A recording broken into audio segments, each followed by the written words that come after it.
Diz assim no capítulo Lucas 16, versículo 19: havia um homem rico que se vestia de púrpura e de linho finíssimo e que todos os dias se banqueteava esplendidamente.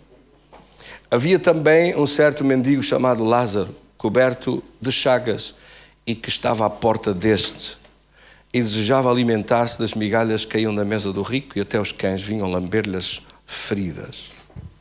Aconteceu que morreu o mendigo e foi levado pelos anjos para o seio de Abraão. Morreu também o rico e foi sepultado. Querido Senhor, damos-te graças da tua palavra e do teu poder. Glorifica o teu nome em nossa vida. Exalta o teu poder em nossa vida. Em nome de Jesus. Amém. Graças a Deus. Tenhas interesse em sentar.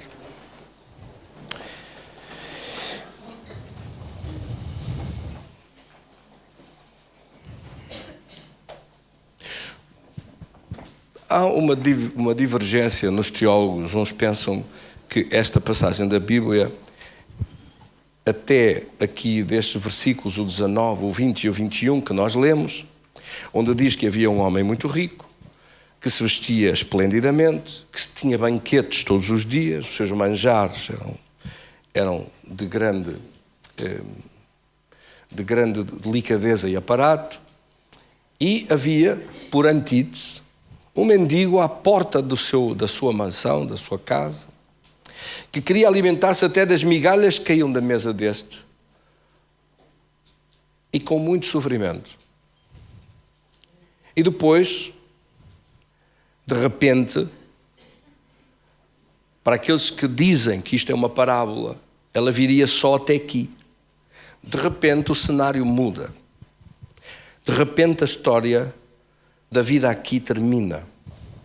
De repente o versículo 23 diz: aconteceu que o mendigo morreu, chamado Lázaro, e foi levado pelos anjos para o paraíso, para o seio de Abraão.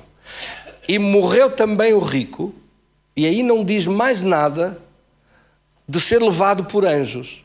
Diz: morreu também o rico e foi sepultado. E então a seguir, o versículo a seguir ainda é mais dramático, porque ele diz: no inferno, erguendo os olhos, viu ao longe Lázaro a ser levado para a presença de Deus. Para aqueles que, os teólogos dividem-se nisto, vou dizer qual é a divisão. Uns dizem é uma parábola.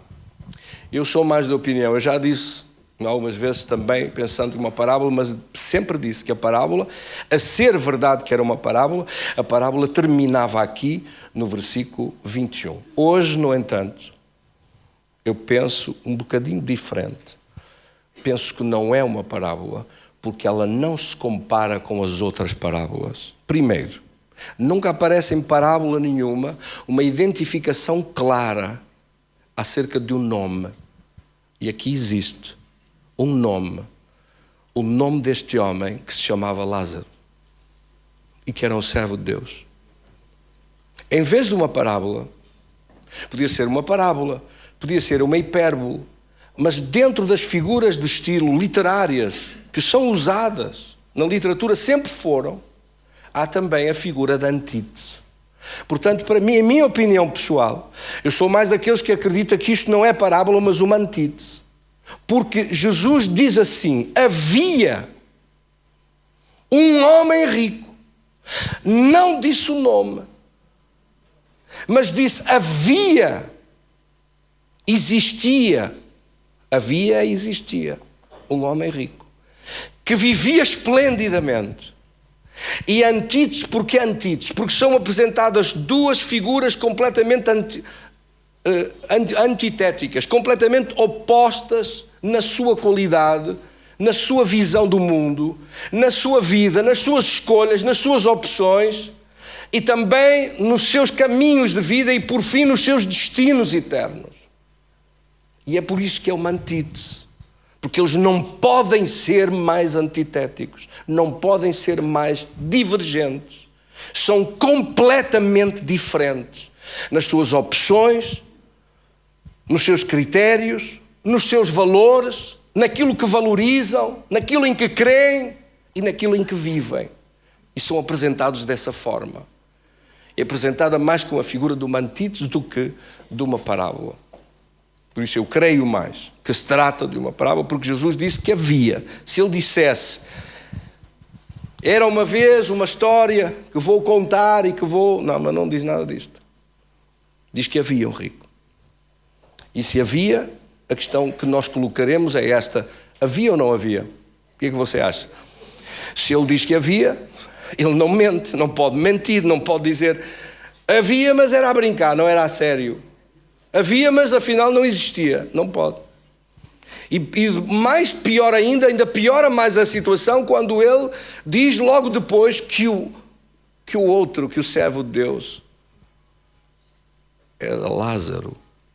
Chamava-se Lázaro. E é por causa destas duas figuras que expressam uma realidade que nós podemos identificar também na vida, no tempo, naquilo que nós conhecemos na sociedade. Pessoas que valorizam somente as coisas desta vida e deste mundo, que são ricos neste mundo, que só valorizam as coisas desta vida e desta terra, que não têm os seus olhos em Deus, nem na eternidade, e que para eles não existe mais nada além disto que está aqui. A estes todos que valorizam só esta vida, daí a antítese. Ou a outros que valorizam em número 1 e em primeiro lugar e acima de tudo a vida eterna e a vida com Deus, para esses vale muito mais a riqueza com Deus do que qualquer coisa aqui. E são capazes de passar aqui sacrifícios, são capazes de passar aqui desonra, são capazes de passar aqui algum desprezo, são capazes de passar aqui ser olhados como às vezes uns tontinhos, de não olhar tanto pelas coisas que têm a ver com os seus interesses mais imediatos, porque valorizaram, porque entenderam como um valor maior coisas que estão para além daquilo que se vê. Há pessoas que são ricas, mas a única coisa que têm é dinheiro. Há muita gente assim. Há muita gente que não tem mais nada, não tem princípios, não tem honra, não tem valor nenhum, não tem palavra nenhuma, só não prejudica mais outros só se não puder, vale tudo para alcançar os seus fins, vale tudo para viver de qualquer modo e vale tudo apenas sobre esta vida porque não tem mais a noção. Era como se Deus não existisse.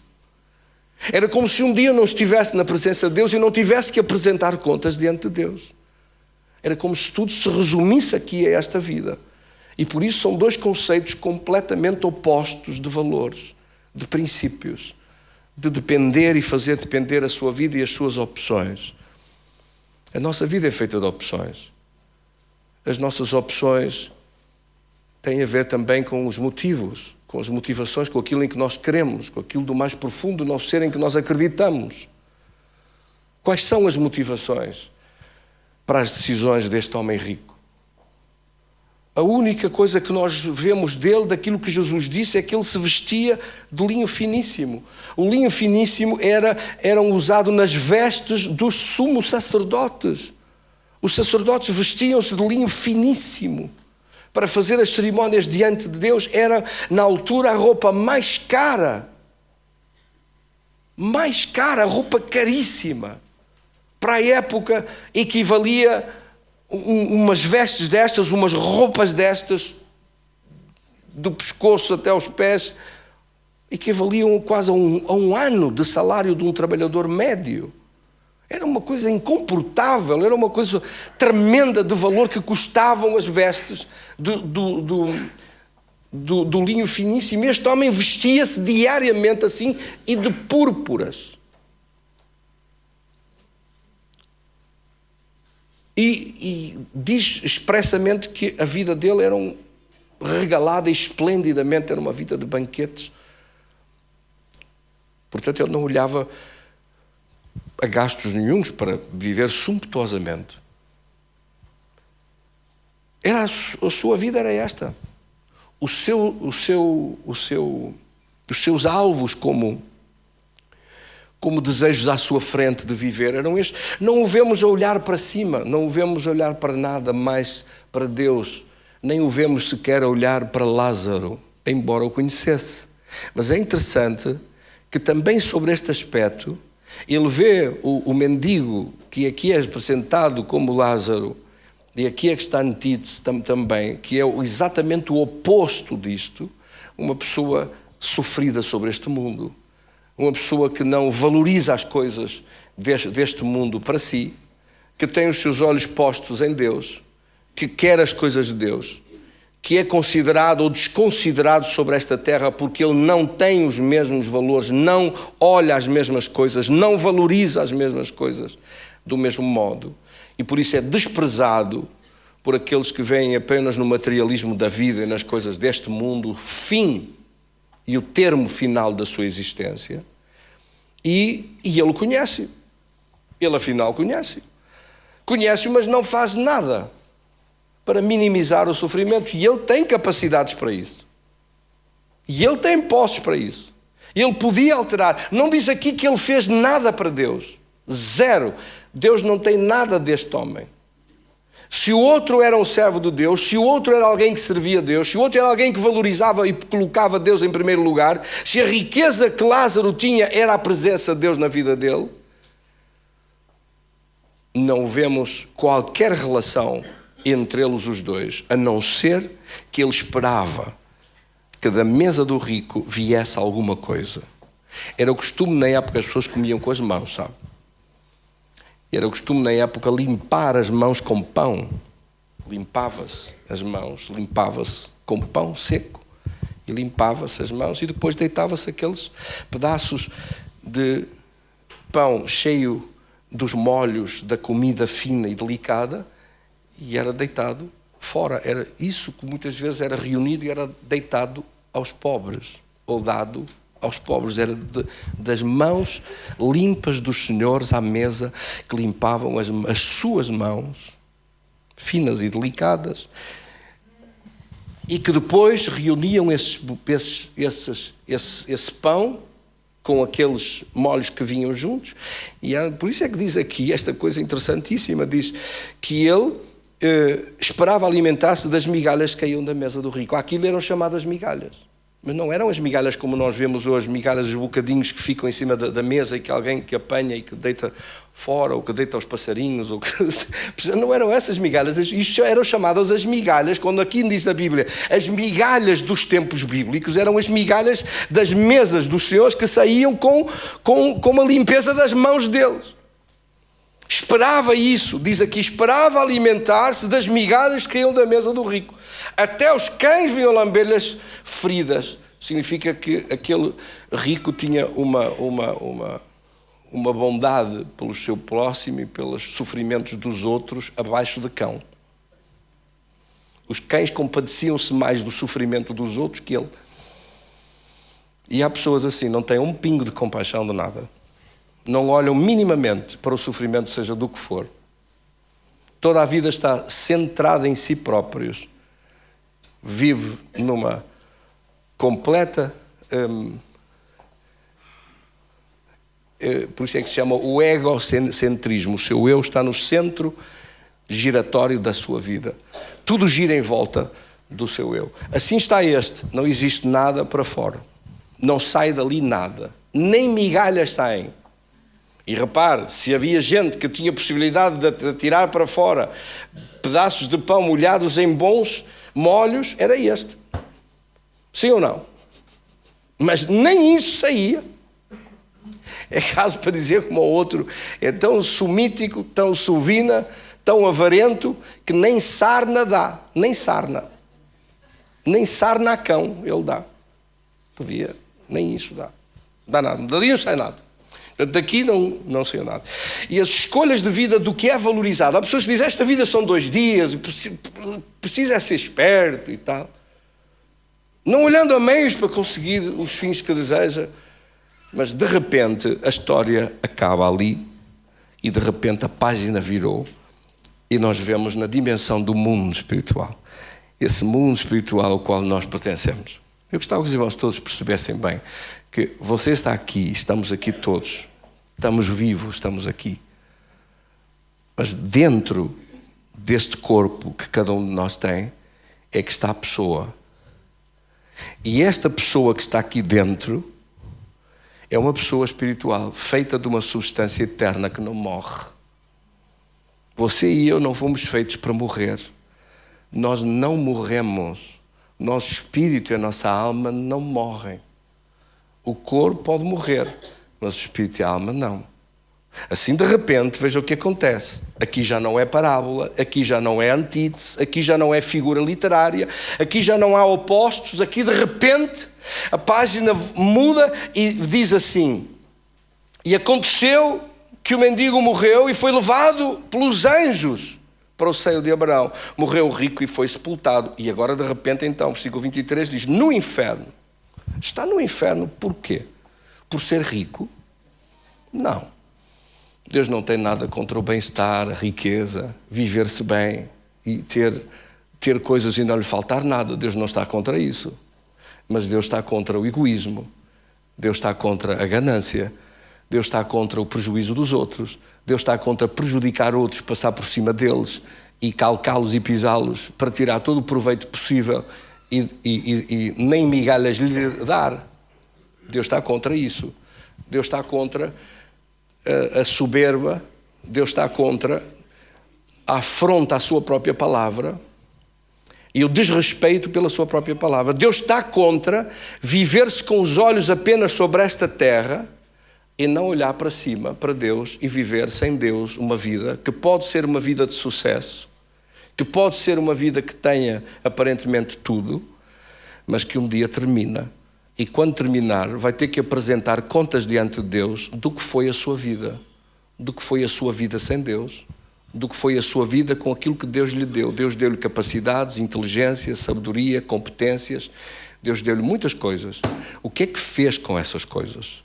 Cada um de nós tem que responder a isto diante de Deus. E isto, seja rico, seja pobre, seja quem for, seja pessoa importante ou anónima ou desconhecida. Repare que Lázaro tem um nome diante de Deus, mas este rico nem sequer é dito o nome. Veja como ele é desvalorizado agora. Aqui foi valorizadíssimo. Imagino que no funeral tocaram bombas e pandeiros e fanfarras e apareceram as bandeiras todas das associações da qual ele fazia parte, e das fundações e das coisas todas, e foi tudo um arraial de gente para se despedir do rico. Mas não diz, nem sequer refere isto. Jesus é tão sucinto, sumariza tanto e faz uma síntese onde não sobeja uma vírgula desta palavra. Só tem o essencial, não tem mais nada. De repente a vida dele terminou, é sepultado, ponto final. Ninguém o levou. Lázaro foi levado pelos anjos, mas este rico ninguém o transportou. Ele aqui é habituado a ser transportado em ombros, transportado em carruagem, transportado por gente que o serve de um lado para o outro. Ali Lázaro é transportado. Os anjos transportam Lázaro, mas esqueceram-se de vir buscar o rico e ele vai aos tombos para o inferno e pela primeira vez olha, levantando os olhos para cima, à procura de Deus. O inferno está cheio de gente que acredita em Deus, olhando para cima. Agora já não há dúvidas. As dúvidas são aqui nesta terra. As dúvidas são este mundo cheio de confusões, cheio de vozes, cheio de opiniões, cheio de gente a falar cada um para o seu lado. E você escolhe, e você decide, e você toma decisões e opções sobre quem vai acreditar. E eu digo-lhe, não acredite em nada, acredite na palavra de Deus. Se alguém lhe fala, seja o que for, que não esteja na Bíblia, que não esteja na palavra de Deus, você não tem que aceitar. Porque anda aí muito papagaio, muito palrador a falar coisas, mas a Bíblia está longe disso tudo. E você não deve aceitar nada que não esteja escrito na palavra de Deus. Amém? De repente, ele olhou para o alto. Diz aqui que a riqueza dele estava toda concentrada sobre esta vida. E as diferenças dele, já vimos as diferenças em vida, as diferenças do que valorizavam, as diferenças com Deus, da sua vida com Deus. E de repente, vemos as diferenças na morte. Na morte um é levado pelos anjos e outro é desprezado completamente. Quer dizer que a riqueza não lhe adianta ao lado de lá. o nome e a fama, o sucesso e a grandeza que viveu cá não lhe serviu de nada do outro lado. Do outro lado, a diferença da vida na dimensão do mundo espiritual, no inferno, ele levanta os seus olhos, do versículo 23, vamos ler: aconteceu que morreu um mendigo e morreu também o rico no inferno, e estando em tormentos, levantou os olhos, versículo 23, levantou os olhos e viu ao longe Abraão e Lázaro no seu seio. Então, versículo 24, clamou, falou, disse: Pai Abraão, tem misericórdia de mim. É a primeira vez, ele que não teve misericórdia de Lázaro, e que a palavra misericórdia para ele não existia no vocabulário do seu dia-a-dia, agora clama por misericórdia. Agora pede misericórdia para ele. E disse: manda a Lázaro. Afinal, conheceu a Lázaro. Quando passava por ele, à porta dele, não conhecia. As migalhas untadas das comidas dos banquetes dele nem permitia que elas fossem levadas para lá, para Lázaro, nem para ninguém. Não queremos habituar mal as pessoas. Deve ter sido a teoria dele. Há mais quem lhes dê. Podia ser alguma escusa que arranjava, fácil para se autojustificar. Mas agora estamos a ver os resultados das escolhas. Os resultados de uma vida em que tudo o que era valorizado estava aqui, mas sem Deus. Os resultados de uma vida que se valorizava muito mais Deus e menos esta existência de alguém que busca Deus, que deseja Deus, que quer Deus. É questão de viver aqui com Deus ou de viver aqui sem Deus. Tem como resultado uma escolha também de um destino eterno. Aqui alguém que vive sem Deus parte para uma eternidade sem Deus. E alguém que vive aqui com Deus parte para uma eternidade com Deus. Por isso você e eu, nós fomos convidados. Fomos convidados para viver aqui uma vida com Deus, conhecendo Deus, fazendo uma aliança com Ele, servindo nas suas causas, servindo na casa de Deus, aprendendo mais da palavra de Deus, tendo desejo de o buscar, de o conhecer, de o servir, não só de o seguir, mas também de o servir. E o resultado que isto dá, quando este homem começa a clamar e vê ao longe Lázaro, o que é que isto nos mostra? Mostra-nos uma outra realidade. A Bíblia diz que os corpos deles foram sepultados, mas afinal ele olhou e viu Lázaro e conhecia-o. O que é que isto quer dizer? Quer dizer que o corpo que está dentro deste corpo, o corpo espiritual que está dentro desse corpo, que é o seu, é parecido com o de fora. Quer dizer que do outro lado, na dimensão do espírito, conhecem-se as pessoas, porque são parecidas com as pessoas aqui. Não é como alguém disse que o espírito é um tubo, ou que o espírito humano que é um gás. Qual gás? A Bíblia não diz nada disso. A Bíblia diz que o corpo espiritual, composto do espírito e da alma, é semelhante ao corpo físico.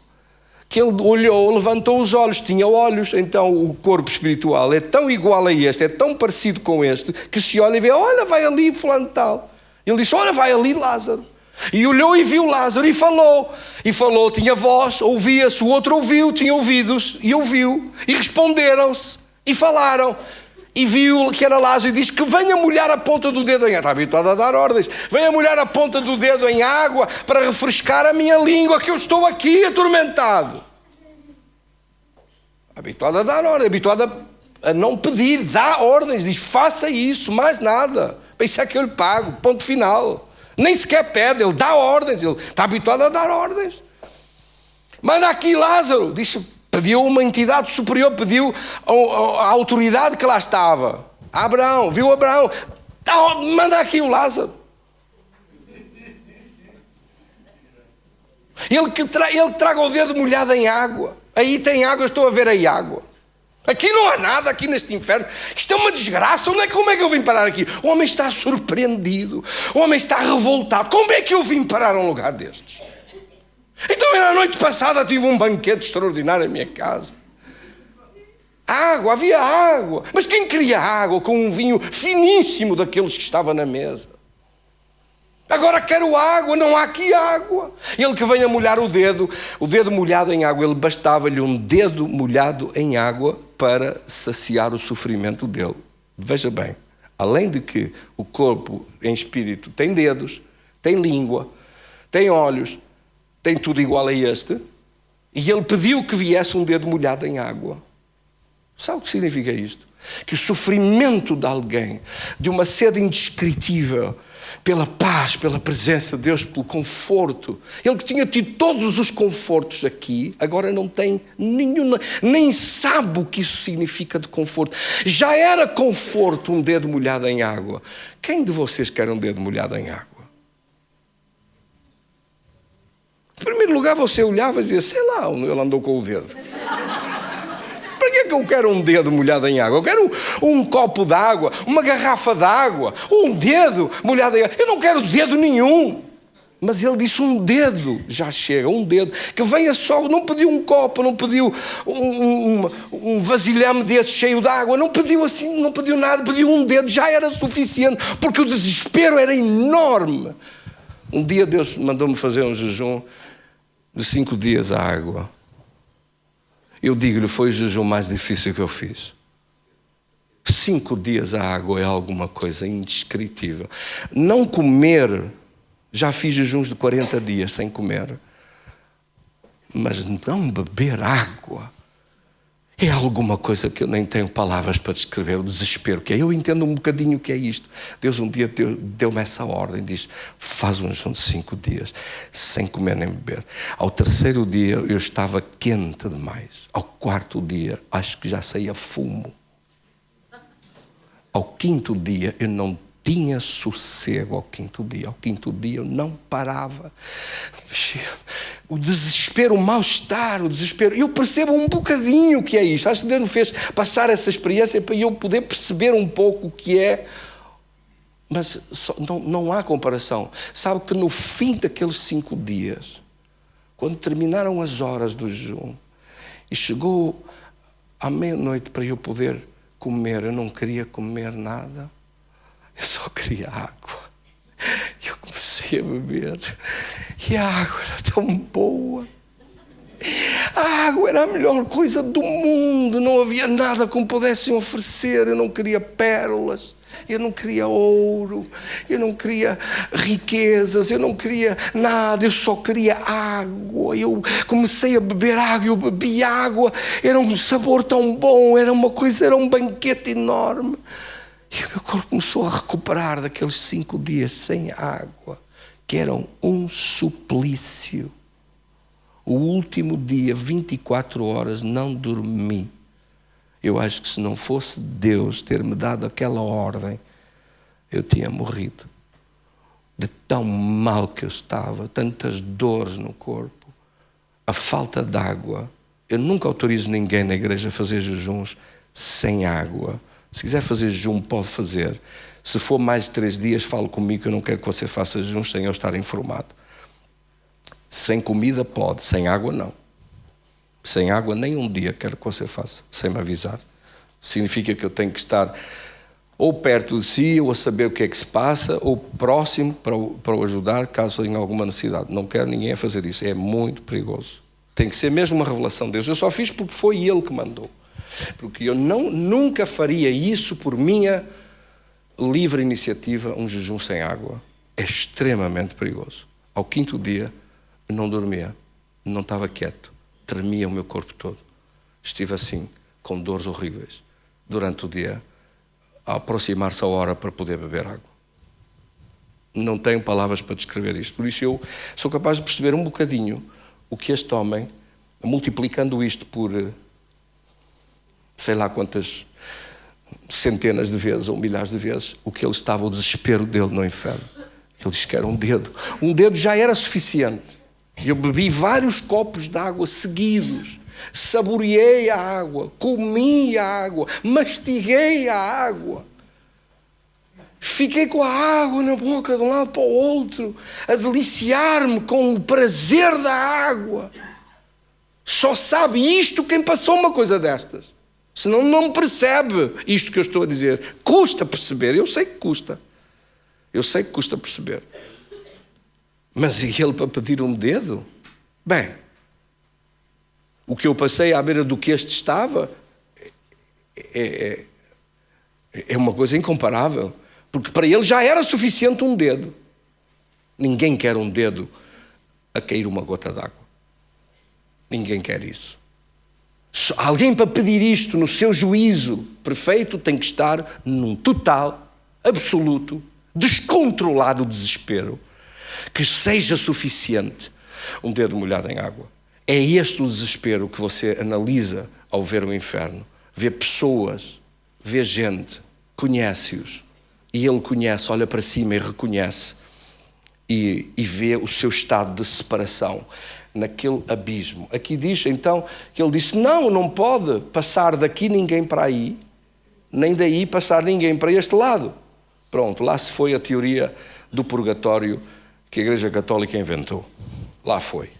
O purgatório de facto não existe na Bíblia. O purgatório é uma teoria que a Igreja Católica se lembrou de fazer para caçar dinheiro às pessoas. A Bíblia não tem purgatório nenhum. Olha o que está aqui escrito. Versículo 26, ora leia comigo. No versículo 26 o que é que diz?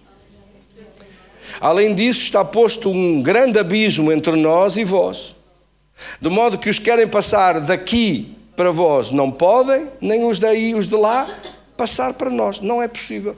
Não se passa de um lado para o outro. Não existe nada no meio. Não existe entre o inferno e o céu. Não existe purgatório nenhum. Não existe uma ponte. Não existe um mielheiro onde se pode pôr dinheiro, fazer rezas e a pessoa sai do purgatório um bocado chamuscado, um bocado picado e vai a pouco e pouco subindo na vida e vai chegando ao céu. Isso não existe. Isso foi uma teoria inventada pela Igreja Católica para que as pessoas paguem missas, paguem coisas. Mas é um erro, é uma falsa segurança, é uma mentira descarada, é uma mentira sem vergonha. Deus nunca pôs isso na Bíblia. Imagine o desespero de algumas pessoas que pensam, vou viver de qualquer maneira, depois deixo aqui um saco de notas, entrego lá à igreja e eles vão rezar pela minha alma. Eu aqui fui um bandido, um ladrão, roubei, esfolei, fiz 30 por uma linha, mas depois eles ficam a rezar para mim durante 10 anos. Vou deixar aqui uma fortuna para... Por isso é que muita gente deixa uma fortuna à igreja.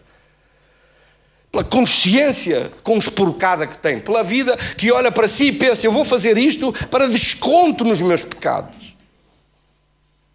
Mas não tem desconto. Não há desconto. Não há saldo. Não há saldos. Há descontos. Há saldos. Chega-se na altura dos saldos e vê-se os letreiros. Há saldos, há descontos. No céu não há. Nem o céu se compra com dinheiro. Quer dizer, um bandido, um ladrão, um traficante que morreram milhares de pessoas nas ruas das cidades à custa do tráfico de droga que fez, vai para o céu porque deixou cá uma fortuna para lhe rezarem pela alma.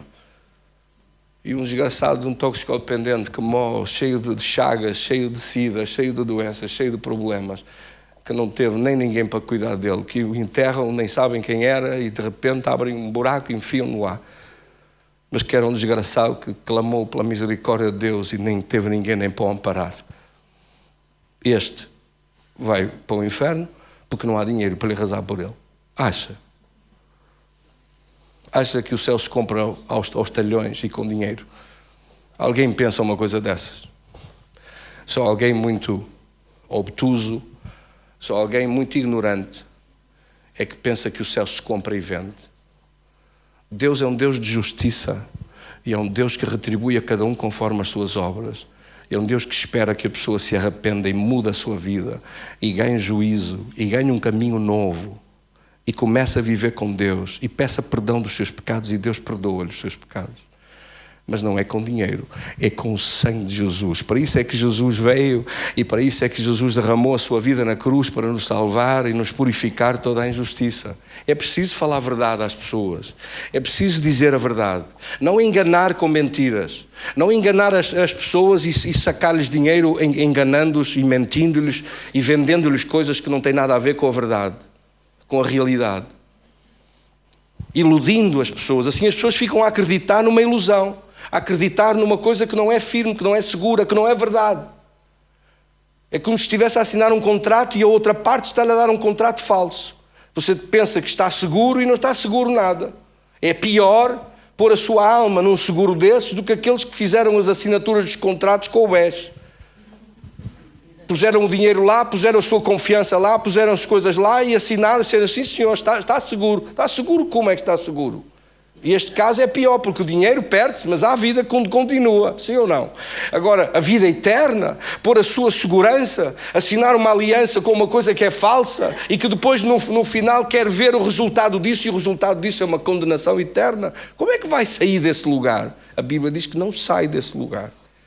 Diz que essa escolha foi uma decisão que resultou numa eternidade. Por isso é que você vê aqui a desilusão do rico, a surpresa deste homem, a desilusão dele e o medo dele. Ele disse, mas ao menos que Lázaro ressuscite, que vá avisar os meus irmãos, que eu tenho 5 irmãos. Ele diz, tenho 5 irmãos, versículo 28, tenho 5 irmãos, que Lázaro vá lá, deixa ir Lázaro, que algum dos mortos ressuscite para ir avisar os meus irmãos. Porque eles vivem igual como eu, eles pensam como eu pensava, eles vêm ter aqui, eles vêm ter ao mesmo sítio. Eu estou a ver que isso, as escolhas acabam por levar-nos para o mesmo lugar. Tanta gente vive assim, flauteadamente, a pensar despreocupadamente na vida, nos jogos, nos futebols, nos carnavais, na vida, de lá para o outro, a passear. A vida são 2 dias, vamos mas é gozar a vida, vamos mas é fazer isto, vamos mas é comer um churrasco, vamos mas é passear aqui. Nada contra passear, nada contra o churrasco, nada contra nada da vida, mas Deus tem que estar em primeiro lugar na nossa vida, e a nossa aliança com Deus tem que ser valorizada. E não desprezar a presença de Deus e deixar de querer saber de Deus para nada. Só se lembra de Deus quando alguém morre, só se lembra de Deus quando alguém casa, só se lembra de Deus quando acontece alguma coisa especial. Aí é que aparece para dizer, onde é que está Deus? Deixa ver se eu conheço alguma coisa de Deus.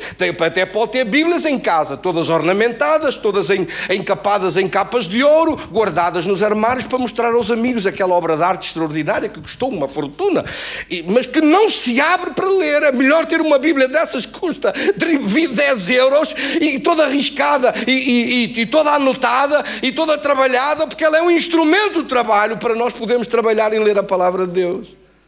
Deus não se agrada de aparências, Deus não se agrada de ostentações. Deus agrada-se de um coração sincero que o busca, que o deseja, que o quer, que o ama, que quer conhecer a sua presença e quer buscar, porque sabe que daí depende a sua vida eterna com Deus. Não depende de dinheiro, não depende de conhecimentos, não depende de meter cunhas, não depende de rezas, não depende de pagar, não depende de rezarem pela alma. Então depende de quê? Depende da sua decisão. Eu quero viver aqui com Deus, fazer aqui uma aliança com Deus, seguir a palavra de Deus, conhecer a palavra de Deus, e quero viver para sempre com Deus. Porque aquilo que nós valorizamos, buscamos.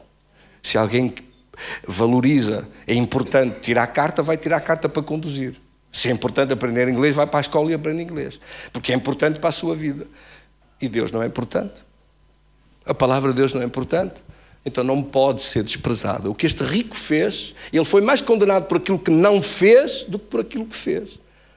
Não foi o facto dele ser rico, nem foi o facto dele ter banquetes, nem foi o facto dele viver só para isso e não querer saber de mais nada. E Deus para ele valer 0, não se encontra uma palavra.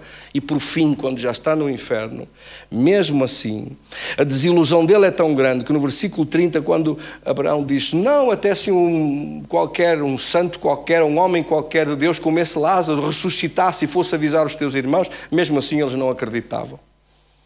Afinal, Jesus ressuscitou. E mesmo assim o mundo continua a acreditar em ilusões, em histórias, e não acredita na obra de Deus por nós. Amém? No sacrifício da cruz tão grande que Jesus fez e pagou pela nossa vida. O mundo continua a comparar Cristo com qualquer coisa. Compara Cristo com outros quaisquer. Compara o cristianismo com qualquer coisa. E, no entanto, Cristo é o Salvador. Aquele que veio a morrer na cruz para nos salvar dos nossos pecados e derramar o seu sangue para nos limpar. Repare que este homem continua no inferno. No versículo 30, quando Abraão lhe diz, não é possível, ele continua a dizer, tem a palavra de Deus. E ele continua a dizer, não, pai Abraão. Quer dizer, andou a dizer não toda a vida para Deus, para as coisas de Deus. E agora ainda está no inferno e ainda continua a dizer não. Não, eu quero a minha maneira.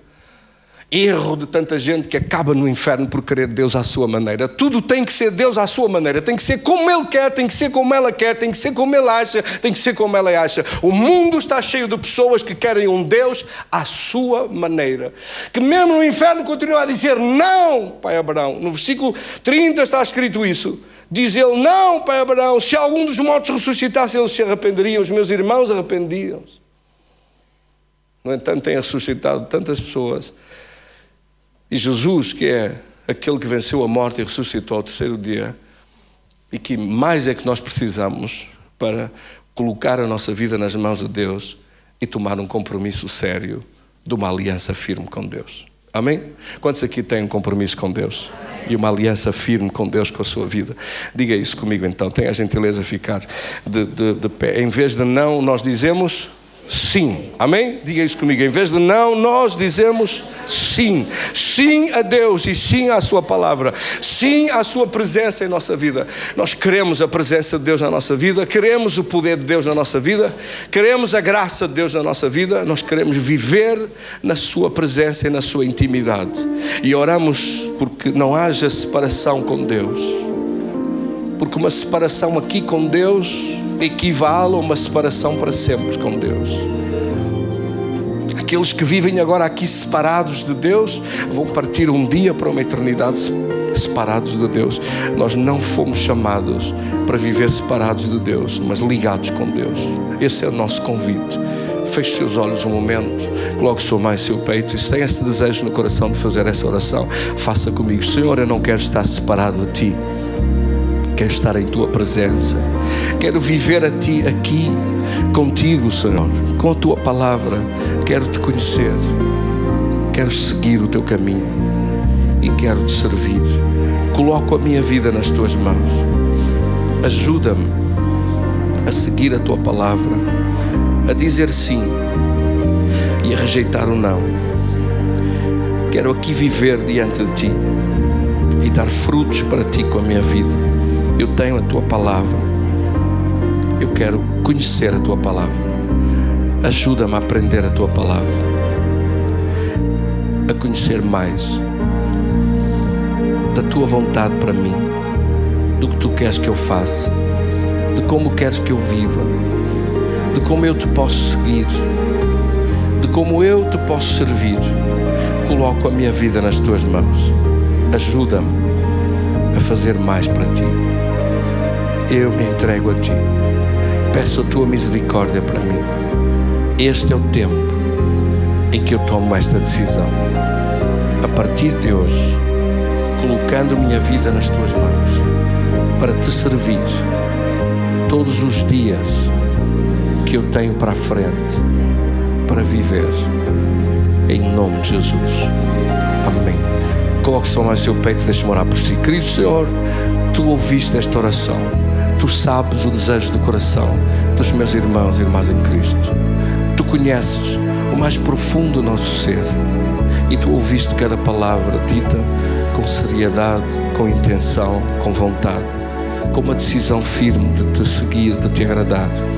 Eu coloco as nossas vidas nas Tuas mãos e peço em nome de Jesus que a partir de hoje aqueles que tinham um conhecimento ainda primário da Tua palavra e da Tua presença se possa aprofundar e crescer rapidamente, com fome e sede de abrir a palavra, de abrir a Bíblia, de ler a Tua palavra, a começar nos Evangelhos, ler a Tua palavra todos os dias, conhecer acerca de Jesus, o que Ele disse, o que Ele fez, o amor dEle, a sabedoria dEle, o poder dEle de dominar as doenças e de expulsar todo o mal e vencer por fim a morte, ressuscitando ao terceiro dia, morrendo em nosso lugar, morrendo por nós. Quando éramos nós que merecíamos ser penalizados e castigados, foi Ele que recebeu o nosso castigo para que nós recebêssemos a Sua paz.